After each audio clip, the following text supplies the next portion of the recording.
वाकोल्यातून 5 वर्षांची चिमुरडी बेपत्ता झाल्याची तक्रार 22 नोव्हेंबरला पोलीस ठाण्यात दाखल झाली होती।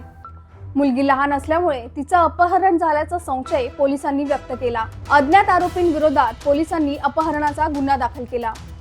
हे प्रकरण संवेदनशील असल्यामुळे पोलिसांनी तातडीने हालचाल केली। चिमुरडीच्या शोधासाठी पोलिसांच्या 7 तुकड्या तयार करण्यात आल्या।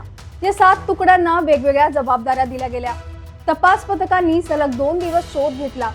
ज्या परिसरातून ही तक्रार दाखल झाली तिथे जाऊन चौकशी करणं, तिथल्या सर्व सीसीटीव्ही फुटेजची तपासणी करणं, शक्य तितक्या प्रकारे पोलिसांनी चिमुरडीचा शोध घेण्याचा प्रयत्न केला। पोलिसांनी तब्बल 200 सीसीटीव्ही फुटेज तपासले। इतके सगळे फुटेज तपासल्यानंतर पोलिसांच्या हाती एक क्लू लागला। वाकोला परिसरातून एका रिक्षात संशयास्पद हालचाली झाल्याचं पोलिसांच्या लक्षात आलं।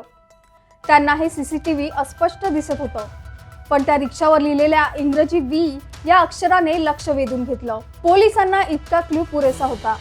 आता ही व्ही अक्षर असलेली रिक्षा शोधण्याचं आव्हान पोलिसांसमोर होतं। पोलिसांनी आरटीओ मधून अशा संदर्भातल्या रिक्षाची माहिती मागवली। ही रिक्षा सांताक्रूजमध्ये राहणाऱ्या लतीफ अब्दुल माजिद शेखची असल्याची माहिती पोलिसांना मिळाली। पोलिसांनी तातडीने कारवाई करत लतीफ शेख आणि त्याची रिक्षा ताब्यात घेतली। पोलिसांनी लतीफची कसून चौकशी केली। त्याला पोलिसी खाक्या दाखवला तसा लतीफ घडाघडा बोलायला लागला। लतीफने त्याच्या चौकशीची माहिती दिली। त्याने पोलिसांच्या पायाखालची जमीनच सरकली।